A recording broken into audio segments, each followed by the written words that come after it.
Check out the links in my description for more information, for more resources. Check out the podcast. Check out the Facebook groups. Just check out the links. There's a lot of great stuff there. Comment, rate, subscribe, share, like, dislike, whatever you want to do. This is my Raditz different Texas chain Zenoh deck, copy of the leader, or Dark Dimension tool, Temptation tool, or Zenoh the Plain God, 4 chain attack trunks, or Oceanus, 4 King Piccolo 5 seconds to eradication, or Goku an eye for an eye, or Kaioken Goku, or Pan Skillet, or Nappa Super Combo, or Homicidal Clones, or Goku Jr. Vegeta Jr. Saiyan, or Gotenks Unison of Rage, or Sin Shinron Unison of Calamity, and 1 Pan Time Control Maiden. Alright, so we got about 3 different strategies in here. We got the the open hand strategy, but that's obviously in combination with the Zenoh chain Zenoh combo. We play chain attack trunks, which lets you play Zenoh, and Zenoh lets you send all other cards but him on the field back to the deck, plus the hands back in the deck, shuffle, both players draw 5 cards. So you'll want to have a Sin Shinron, for example, which would be a better choice than Gotenks, in order to help you -2, look at your opponent's hand and get rid of a 25k or less power battle card. So you can get rid of something like a Topo or Oceanus or something of that nature, or even something as simple as a super combo, right? And then that's 1 less card in your opponent's hand, so your opponent should have 4 cards in hands. And if you just so happen to have this in your hand after you draw 5 cards, Overwhelm, and then she'll trigger and make your opponent discard a card, so or 1 or 2. Yeah, discard a card. And then, since your leader is green, she'll give a 5k boost to your leader. Obviously, you want to be on the Awakened side, and you get this ability. Now, before you do this whole combo and all, you obviously want to trigger your leader's second auto, which is place 4 non-black cards in your opponent's warp at the bottom of their deck in order for this card to gain triple attack. So that way it's a 15k, they can attack 3 times. A way to get it strong would be to use Gotenks instead of Sin Shinron to do its -2 ability, so you could boost this up to a 20k that can attack 3 times, right? And still look at your opponent's hand and still rip the card out.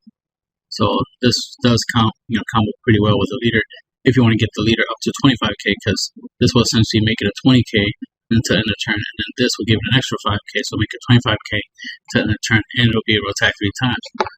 So 3 25ks is pretty useful, but probably won't be necessary when your opponent has like 3 cards left in their hand. So it won't be necessary to go that far, but it's a potential play where you could make it that strong. But the idea is to try at least keep a battle card in play. Having a couple 20k attackers is enough when your opponent has 3 or less cards in hands. So since Shinron being 20k, making a leader 20k with a Dark Temptation totem, so that way you have 3 20k attacks plus this, so that's 4 20k attacks plus her 15 plus Zenoh's 15. So you have 6 potential attacks against your opponent's 3-card hand. That's scenario. So a little overkill, but that's the whole point. You want to overkill your opponent, right? Have more than what you need in order to win, right? By the time you play this, your opponent will probably be at 2 life anyway, so you just need 2 attacks to go through it for game. And you have at least 6 attacks to try to achieve that. So that's the main win con right there. Obviously, there's other win cons where you can use a Goku's Eye for an Eyes, auto when your opponent plays a counter attack, like a counter skill card, like a counter attack, for example. They'll get burned for 1 damage. And if the counter attack is being used on Piccolo, for example, when there's an auto that when his attack is negated, you add 1 card from your life and you deal your opponent 1 damage. So this will deal your opponent 1 damage for its attack being negated. This will deal your opponent 1 damage because they played a counter attack that negates an attack. So there's that.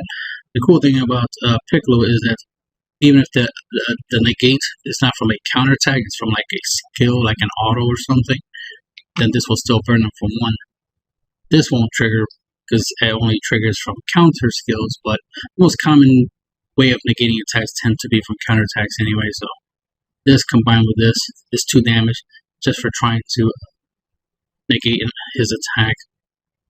He has Deflect, Barrier, and Double Strike, 20k, so he's already a threat that your opponent barely can interact with, and if they try to stop his attack with a negate, then his effect and this card's effect will trigger to deal them 2 damage, so they'll take 2 damage anyway, right? Obviously a way to defend from this would be to block or out combo to avoid, the effect damage. If your opponent plays like a Homicidal Clones or Test Position or something like this, where you're sparking the gate, where they take a life in order to play the card for free, then they're essentially dealing themselves 3 damage in the process. So it would be a bad idea to use those cards. And of course, this right here is part of the taxes part where, your opponent will get burned if they try to play a counter attack. This adds to the death part of the deck, which is the board wiping ability. Pay 3, play it. When you play this card from hand, choose all your opponent's battle cards 20k power less and KO them. That's the only ability you get from that card. Pan is to go with Goku Junior Satan Scion for turn 1 4 damage combo. Unless you have an Nappa, then you can potentially do 5 to 6 damage on turn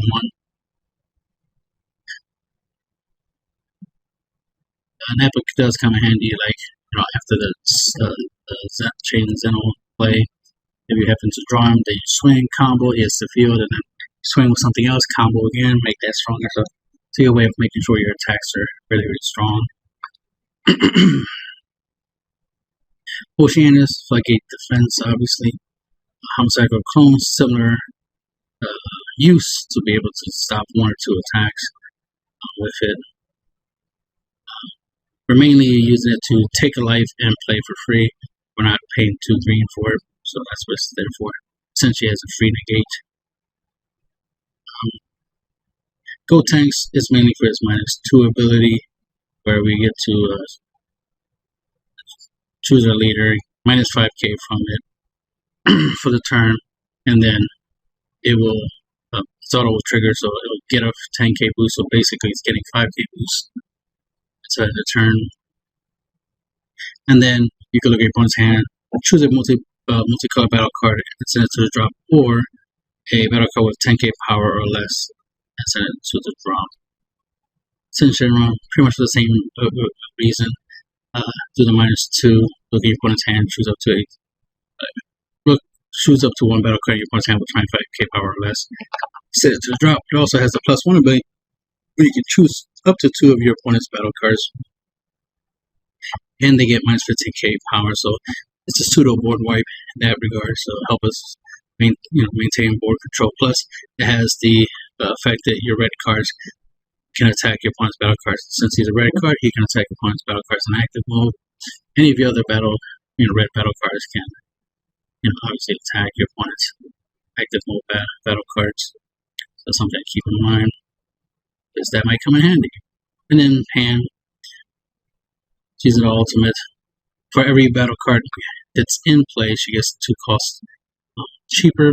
So you can play her for 4 to do her counterplay thing. We get 3 more energy, so that way your opponent can't attack with battle cards for the turn. Or you could just play her for free on your turn, have a 40k body. So if you end up in a scenario where you got Toa and Pain, God, Zenoh, and some Nappas in play, you'll be able to drop her for free and have an extra 40k body, so extra potential attack. So there's that. And that's the end of the video.